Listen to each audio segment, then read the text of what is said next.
Okay, we're ready. Good morning, ladies and gentlemen, and thank you for the invitation to Nicholas and Olga. As always, very much honored.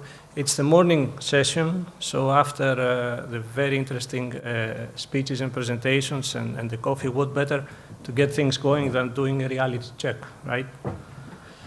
Alternative fuels, this is the buzzword that has been ringing in our ears for more than 10 years now, and as a way to reduce the greenhouse gas emissions of our industry, the best way. Lots of studies, lots of conferences, and lots of marketing, I have to say, debating for or against a specific fuel as the silver bullet, and at the same time a constant comment that there is no silver bullet. So more and more we realize that our industry will have to adapt to the fact that the fuels will be many, and the choice will depend on many factors like ship size, type, and trade. As a class society, ourselves, I admit, we are more focused and more sensitive on the safety aspect, like Chris very nicely put it in the morning. So most of our studies and rules are made to make sure that these fuels are bunkered and handled in a safe way, assuming, of course, that they are available to be bunkered. So this is the reality check that we would like to perform this morning. What is there already? What will be there? Where it will be available?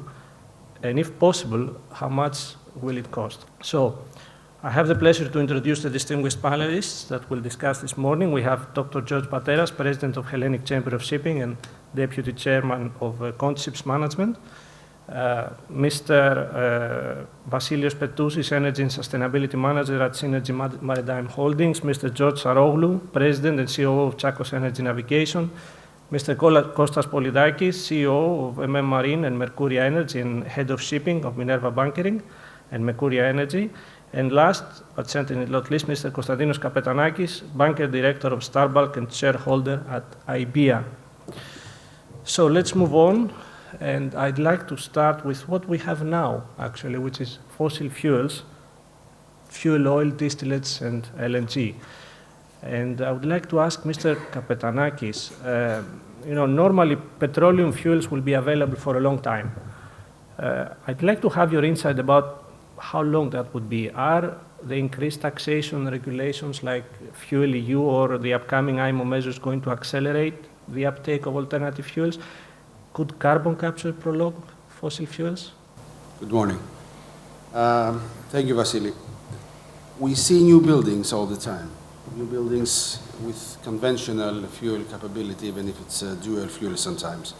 So I'm afraid that we will have to live with fossil fuels for quite some time.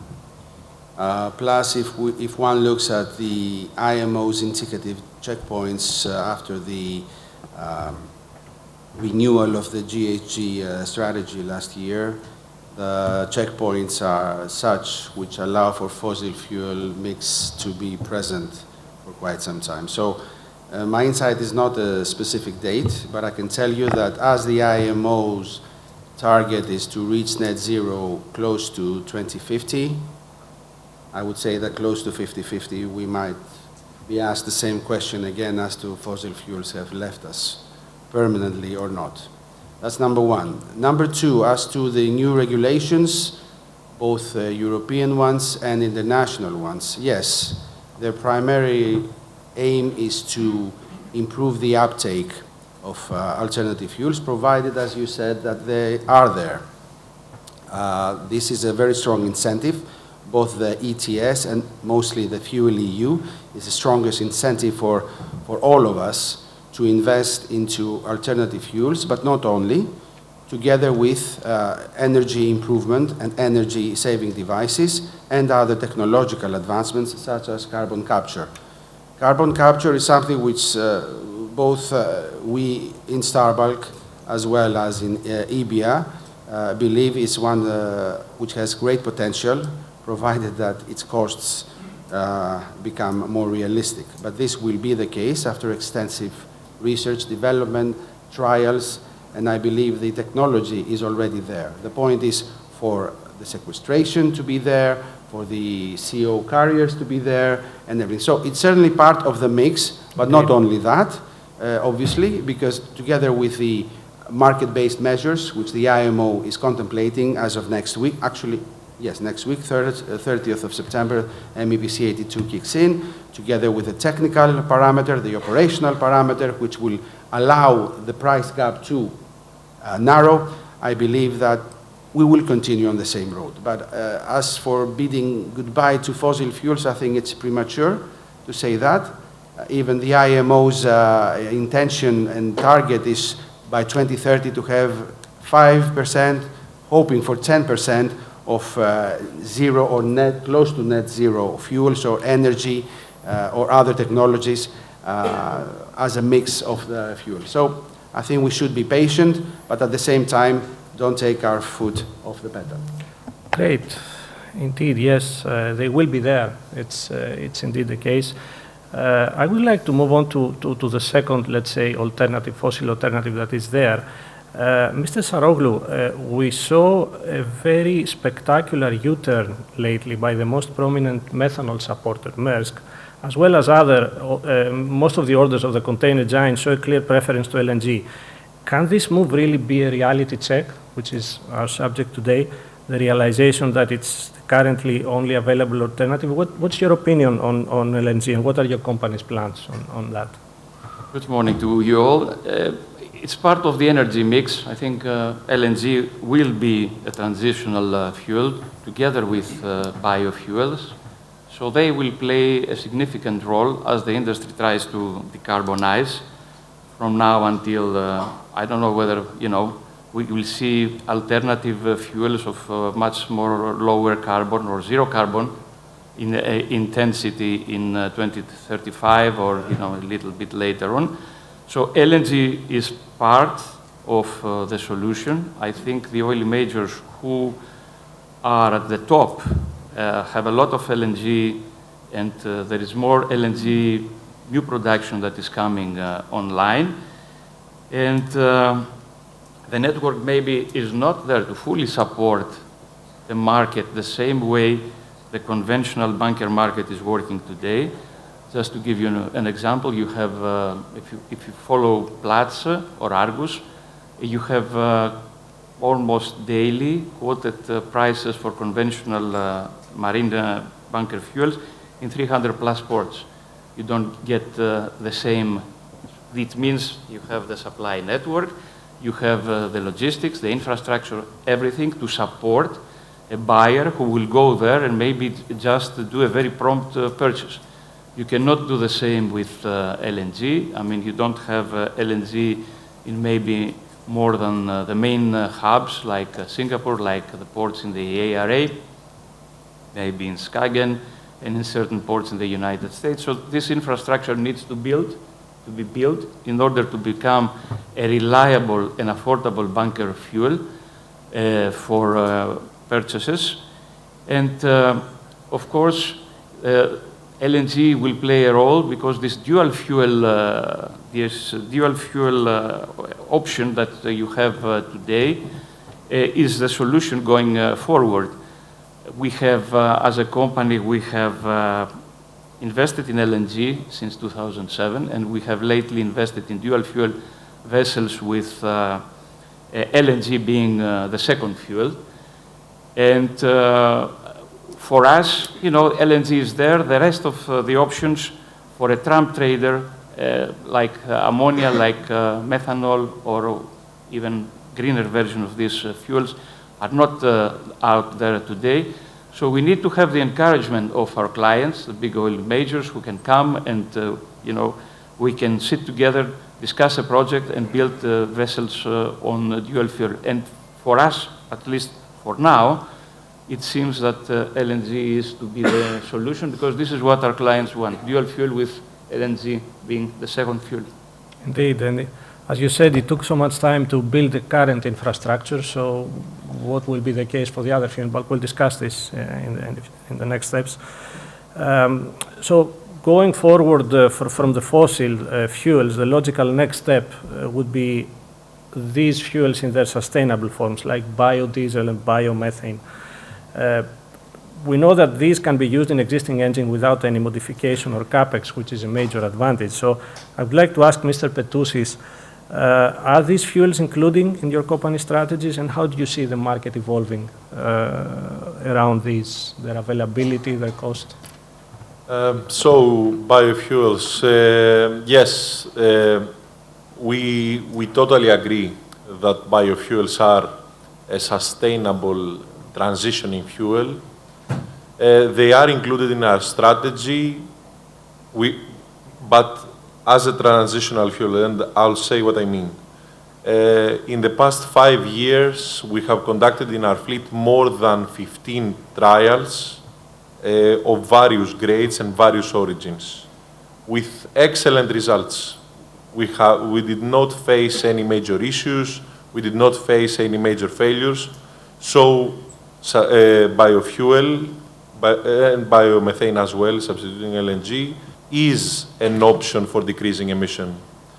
The thing is that biofuels, by definition, will remain, in our opinion, as a transitioning fuel only, because all the studies that are made make clear that the quantity that's available is not enough to cover the shipping industry's needs. The average estimation is that by 2040, only 13% of the requirement will be available for ourselves to bunker. Therefore, we are minimizing our footprint as much as we can, but we still consider that a new solution will have to come along. Okay, it's interesting. We'll talk about the new solutions, of course. So, staying on biofuels, you touched upon a very, very, indeed, a difficult subject, their availability. So I would like to come back to Mr. Capetanakis. We have a lot of owners claiming that they will use biofuels. You know, the feedstock supplies are limited. So there would be a lot of competition, not only within marine, but also from other industries like aviation. So can you let us know if your company's strategy to secure feedstock is there? How do you plan, if you are indeed planning to use biofuels? It's impossible not to plan. Thank you, Vassili. Yes, aviation is the main competitor. It's also a very hard to abate industry. So they are quite far ahead with their sustainable aviation fuel, SAF. The feedstock has a wide variety. I've heard about some very interesting feedstock sources lately, and I'm glad that the biofuel producers have a great imagination and they can produce the energy we want. The point is that, indeed, as Mr. Petousis said, 13% could be covered by 2030. I think that if biofuels are used as a blend-in, as a drop-in fuel, we will have no problem. I think the B24, B25, B30 will be there.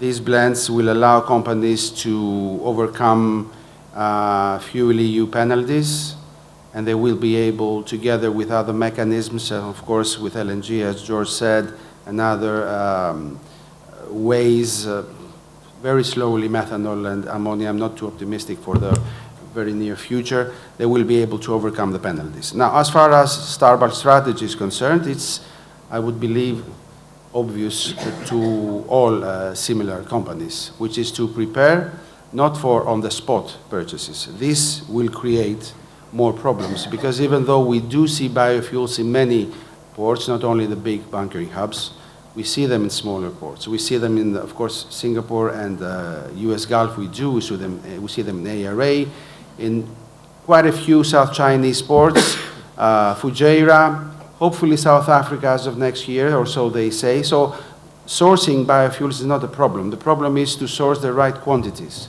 So I think contracts, FFPs, will play a role there. And I believe companies which have access to producers and upstream players will be best positioned. Because if you count only on the downstream sellers, then you will live with anxiety. The good thing is, before I pass the floor, is that the biofuel system and certification has helped provide a lot of transparency. And by that I mean the ISCC certification, which the IMO, among other companies, ISCC or RSB provide, would allow buyers to be more at ease on their counterparties. There will be specific parameters to be met. But as a whole, strategy-wise, I think one company needs to ascertain its needs, its calls, obviously, to Europe. There are companies which have more or less, fewer calls, and obviously the trading pattern. This will dictate the strategy and overall purchasing policy. Thank you very much for that, and indeed you gave me a good pass for the next question that I would like to come to Dr. Pateras. This may link biofuels with other fuels as well. I just want to mention, we saw a recent study by the Global Maritime Forum that showed that producers will need to be reassured with long-term supply contracts of high volumes. At the same time, we saw a Danish utility, Ørsted, abandon its e-methanol project in Sweden due to lack of these long-term offtake contracts. So, Dr. Pateras, do you think we need cooperation between companies or alliances of companies with similar needs to address this? I mean, could a small company be benefited by joining such an alliance to secure the supply? Good morning to everybody. Vassilis, thank you for the question. It's not so easy to answer, but I think we have to look at it very practically. We have to be careful because currently, the current situation is not sustainable for suppliers. You cannot, for example, in 2020, we turned around and we said to the fuel suppliers, remove or strip the sulfur at the refinery. We don't want blended. We want you to strip the fuel at the refinery level. And then we told them in the next breath, but by 2030, we don't want to use fuel. So you invest your $1 billion to change your refinery process, but that's only for 10 years because then we're going to find an alternative. The hype in 2015 to 2020 was we're going to find this magical silver bullet, which we still haven't found. And we're not going to find it that easily. So the current situation is not sustainable for the industry, but don't you find it strange that we're the only industry that the ship owner is the one who's being forced to find a solution? In the car industry, the manufacturer of the car was told, you've got to be unleaded. The fuel suppliers were told, you can only produce unleaded fuel. Of course, there was the alternative of just taking out the lead and putting manganese. Thomas Ridgely Jr. in 26, when he discovered that adding lead prevent pre-ignition and thus you could raise the horsepower of the engine, also said that manganese would work. Manganese was more expensive. They went for lead. 63, we discovered that lead is bad brain damage to young children. So we made the largest man-made carbon footprint by scrapping all our leaded cars and making unleaded fuel. It had to sound good. But currently, we don't have a fuel. How can we persuade the manufacturers to go into a fuel? We have a drop-in fuel, bio, as just recently was said, which doesn't actually produce less CO2 than any other fuel. It's just neutral because when it was growing, it absorbed CO2, so we assume it's going to be neutral, which I find to be a little bit odd that we're going that way. It's got to be one fuel. We cannot create an infrastructure for e-methanol, an infrastructure for ammonia, an infrastructure for LNG, an infrastructure for fuel, and then tell everybody we're actually being carbon neutral. We're not. Just the creation of these infrastructures from well to wake, you've got to include that construction from well to wake in your calculation. So when you do the calculation, no, the cheapest, the greenest way to go is to remain with IFO or VLSFO, whichever you use. But how are we going to persuade the producers of these fuels? Exactly. Make your investment. We're going to go for e-methanol. Well, we're not. Or let's go for ammonia. No, we're not. We don't want to kill people. So we're not. We're going to go for LNG. Yes, for a ship transporting LNG, it's very useful to burn the boil off, obviously. But you've seen all these dual fuel or ammonia-ready, ethanol-ready vessels, methanol-ready vessels. They're unlikely to ever turn to methanol, the ready vessels, because the investment is enormous. You need a lead time of about a year for your engine manufacturer to make your cylinder heads, which will cost you $8 to $10 million. You need another 6 months to stop to build your cofferdam around your fuel tank, to change all your piping, and all these will take another 6 months off. It's about a $15 million changeover from an methanol ready to a methanol. Oh, yeah. Are you going to do it in your 15-year, 20-year lifespan of a ship?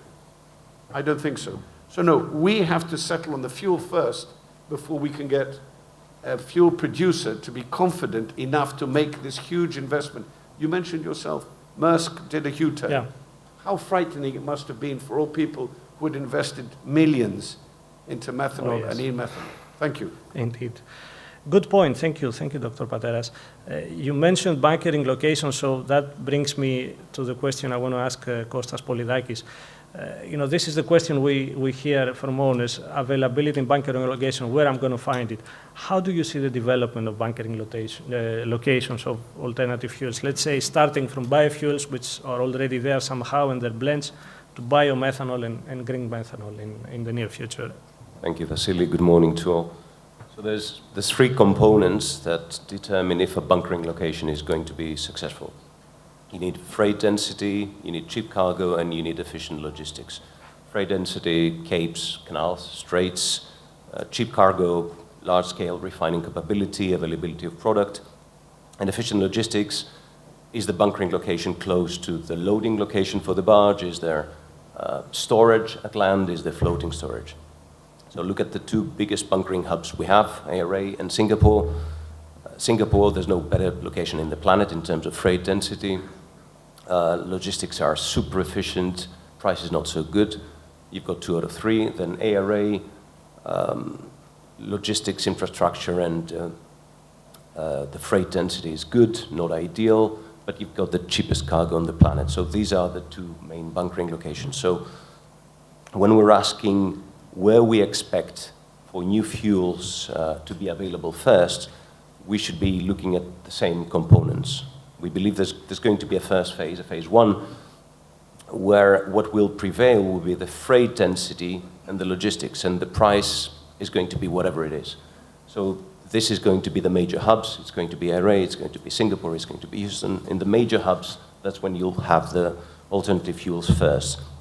And then there will be a phase 2 when we will see demand growing and migrating out of the hubs to non-hub locations where the cargo efficiency, the cargo pricing will be more important and will be achieving better cargo netbacks. So how long will it take? If you look at LNG, which is probably the most mature alternative fuel or transition fuel, we're still at phase 1. We have minimal supply outside of the hubs, minimal.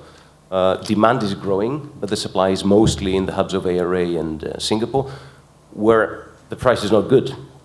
The gas price is expensive in ARA, it's expensive in Singapore, but that's where we have the freight density, that's where we have the demand. So there's very little still with LNG outside of the major hubs.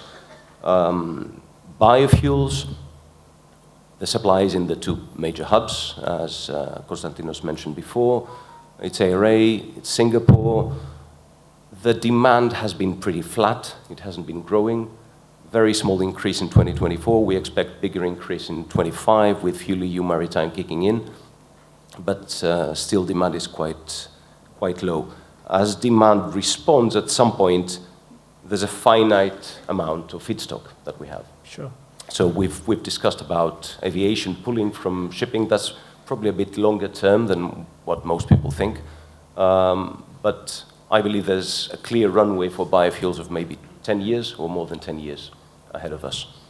At the moment, there's not a lot of constraints for bio, but we still have the pretty flat demand, and almost all the demand that we see is from containers and cruise ships. With methanol, we expect the same pattern. We will start from the major hubs and then migrate to other places outside of the hubs where cargo efficiency and cargo pricing makes more sense. The problem is that unsubsidized methanol is extremely expensive. Even with the double counting of FuelEU Maritime for e-methanol, there's an expiry date, 2033. It becomes more competitive, but still, it's only for a short time window. So if the price signal today for bio is just a fraction of what it is for other fuels, carbon abatement cost of maybe $100 or even less, net of penalties and EU ETS, and we still have minimal increase in demand, if container ships cannot pass this on to their customers, it's probably very early to be thinking about carbon abatement cost of $500, $600, $700 for methanol. Interesting, and thank you for the figures as well. Thank you very much. And you mentioned major demand by container ships, which brings me to another subject I want to touch upon. And I would like to ask Mr. Saroglou, you can say that your group is involved in both time charter and tramp shipping. There's definitely a different strategy involved in the supply of fuel between them. We see that, for example, demand for biofuels now is mainly for container ships, for liners. How do you see these strategies developing in parallel, like for the supply of alternative fuels? Could the liner arm, let's say, or the company that is involved in time charter that may have better access to alternative fuels be able to help the tramp arm? Some synergies there to be formed? Yeah, that's a very good question. I think that when you are a liner company, you have planned the route where the vessel will go, and you have and you can plan very efficiently where to take bunkers, and you can negotiate term contracts with more than maybe a few suppliers in the area, and of course control the whole process a little bit, even the price, a little bit better than when you are a tramp owner who doesn't go very frequently in that particular port and doesn't have a supply contract. So it goes without saying that for liner companies, it's much more easier to move today from more conventional fuel to the fuels that we are discussing, including the biofuels, because they can get the supply. For tramp owners today who they're trading in the east, tomorrow they trade in the west, they go wherever they maximize return for their assets. They very much depend on a market that will mature. The market will mature rather than them, dictating to the market what to do. Yeah, indeed, it is like this, and thank you for the comment. Kostas also mentioned the fuel EU regulation and the benefits from that. Of course, we have these days upcoming IMO market-based measures to be discussed. And these fuel EU and some of the proposed IMO measures include the very attractive principle of pooling. So one could think that investing in one or two dual fuel vessels that could be able to use alternative fuels could be an attractive proposal, both in CapEx and OpEx if you do your calculations, even considering the current prices. So I would like to ask Mr. Petousis, would your company as an owner consider such an investment on a dual fuel ship that would be able to use an alternative fuel as a way to offset these penalties? So thanks for the question. Yes, a lot is coming into place. The ETS, even enhanced by Fuel EU. To tell the truth, it is not clear yet if there is enough incentive to invest on an LNG vessel to be able to utilize pooling. In Seanergy, we have made a full assessment of the three available options, meaning just paying out a penalty, utilizing biofuel oil pooling. We suppose that pooling will be the most viable, viable alternative, but not in the form that it incentivizes a bulk carrier owner to purchase an LNG vessel just for it. Our cooperations with major partners and charterers of ours will, in our opinion, give us the opportunity to utilize pooling the best possible way and explore the area as it goes, because it's not that clear yet. In the meanwhile, we are also trying to push a little bit the envelope on alternative fuels that targeting the Fuel EU Maritime of 2040.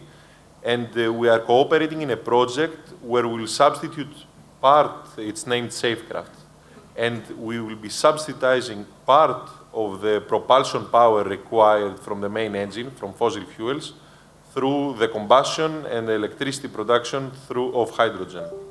So, in our opinion, we are slowly moving.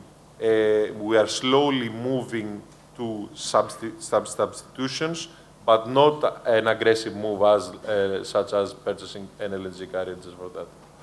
I see. Thank you very much for this, and good move on trying to investigate other solutions as well. I would like to come to a very, let's say, controversial matter, the matter of ammonia as fuel. I know that giants like MSC is considering, and CBM are considering, we have green corridors based on ammonia, like Mr. Capetanakis, I know that Starbucks is involved in this green corridor from Australia to Japan. And I would like to ask Dr. Pateras about ammonia. Do you see developing further as marine fuel than further than what these liners are planning it to be? Quick answer, no. Okay. But I think I should say a little bit more why. Yeah. It's cheap and easy to produce, but it's lethal. Indeed. It's 2 drops of ammonia in this room, we'll all be dead. It's simply a transporter of hydrogen. The purpose of ammonia is to just transport the hydrogen. Before coming here, I tried to find out what is the annual production of ammonia. The last accurate figure was in 1921, where the world produces 183 million tons of ammonia, which was not enough to meet the industry that requires it, basically fertilizers and medical. Yeah. If we were to go 100% ammonia, we need about 2 billion tons of ammonia.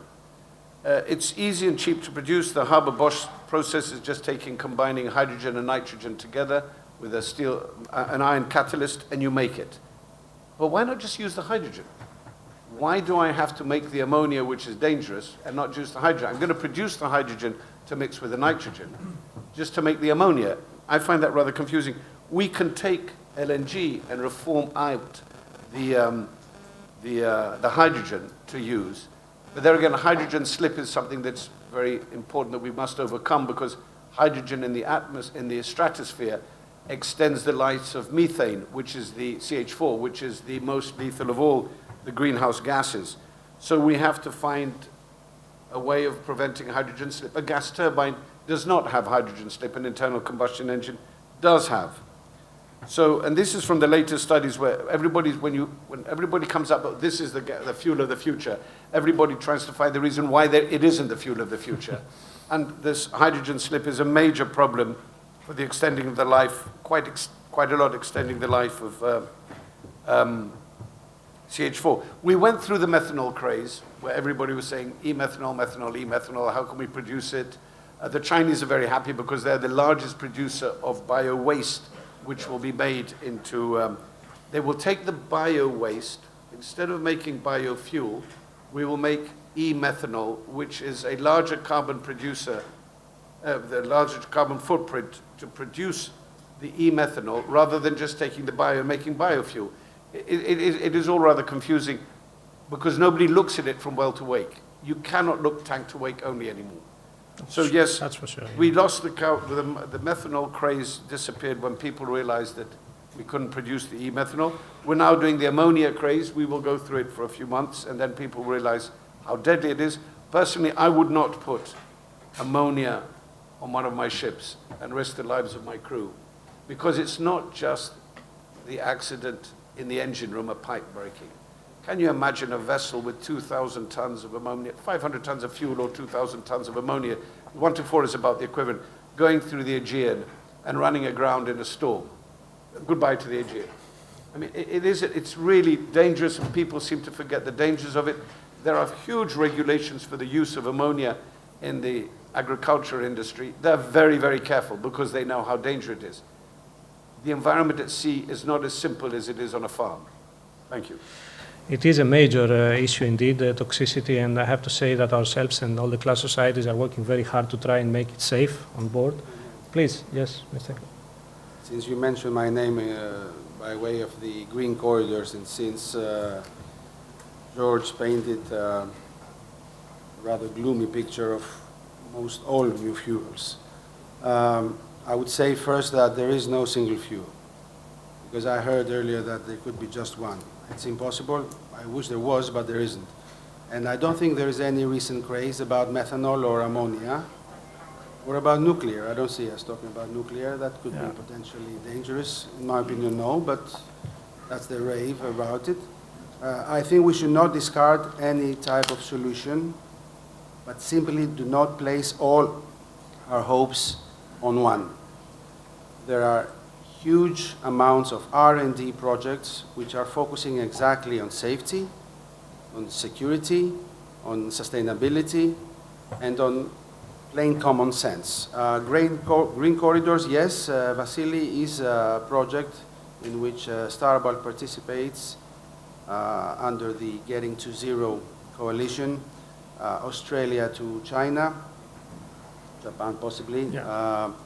The point is that all major stakeholders have gathered and conduct extensive and in-depth studies to ascertain not only the availability and the feasibility of transport and bunkering and the infrastructure, which, yes, there will be different infrastructures for each new fuel.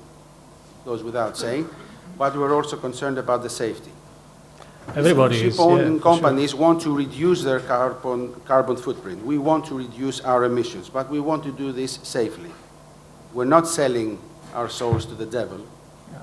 We want to take into consideration all parameters and all aspects of the maritime chain. And supreme in that is life. Let's not forget we're living into a technological evolution which is unheard of. It's unprecedented. So all elements cannot be discarded as either bad or good, but have to be ascertained because we need them all. Thank you very much. Great. Reply very quickly. Very quickly, yes, please, because it's... I agree 100% with you that eventually we have to go nuclear. Third generation Thoron nuclear with molten salt will probably be the way we will go forward, but I can't see how we can have 4 or 5 different fuels. How can a ship, you order a ship knowing that I'm going to burn fuel and I will get my IFO everywhere in the world. How am I going to take on trips commercially? You've got to work out if America only has LNG, Europe only has methanol, and the Far East has only ammonia. So we're just going to become isolated cabotage vessels. We're not going to be worldwide traders. Commercially, how's that going to pay? How are we going to do the cross-Atlantic, cross-Pacific trading? It'll completely change the whole concept of shipping. And I think that's why we must concentrate on one fuel. There was a very good presentation by MIT, the head of department, Triantafilu, about alternative fuels. And the one question was, will we be ready by 2050? Will we have that one fuel? And they said no. So when the professors at MIT can't find the alternative fuel, we must realize that, reality check. We've got to make sure that, but we cannot stop researching. What you said was very right. That's what we're trying to do. So in the few minutes that I have left, thank you very much. Very interesting discussion indeed, very lively, and thank you. I would like to ask, as you said, Dr. Pateras, where will I find it? As we talk about hydrogen and ammonia, last question to Mr. Polydakis. We see development of green ammonia and green hydrogen production within the equator, like in the Emirates. Do you think that production of these fuels, which are mainly destined for, as we know, for energy consumption in Northern Europe or in non-nuclear countries, could these points develop into bunkering hubs for these fuels, for ammonia, for hydrogen? Yes, so if ammonia is adopted as a major maritime fuel, then the answer is yes. There is a very strong possibility that locations in tropical countries will develop into major bunkering hubs for green ammonia or other green energy fuels in the future. Equatorial regions are blessed with sunshine, consistent solar energy, in some areas also very high wind potential. These regions can produce green fuels much more competitively than industrialized countries in the north. There's already a race on with several countries in the tropics positioning to become the future green hydrogen superpowers, green ammonia superpowers. We have in the news a lot of projects, the NEOM project in Saudi Arabia, Oman, we have Ain Sukna in Egypt, there's HIEX in Chile, there's multiple projects in Australia. All these projects are capacities above 1 million tons per year production, and smaller projects in the UAE, Morocco, Namibia. So the answer is yes, and as we discussed before, you need to have, for a bunkering location, you need to have the freight density, you need to have the cheap cargo and the logistics. In this case, there will be points where you have an intersection of high freight density with the cheap cargo in the tropics. A very good example is the Red Sea, where you have very high freight, you used to have very high freight densities. I'm hoping we'll have them again. So you have the high freight densities, and you have countries that we already mentioned with these developments, Saudi, Oman, UAE, and Egypt. So it's very likely that there will be big bunkering hubs in these locations. What's also interesting is some of these areas are right in the middle of the east-west routes. So that might change the strategy of refueling, because you might be refueling in the middle rather than just at the beginning, at the end of the voyage, which is also important in terms of the energy density of some of these fuels, which puts a premium on the size of the bunker tanks. Thank you very much. Thank you to everyone. We're living in interesting times, that's for sure, and developments are coming forth. We're going to see a lot of things in the near future. A big round of applause for our panel, please, and thank you very much for the discussion.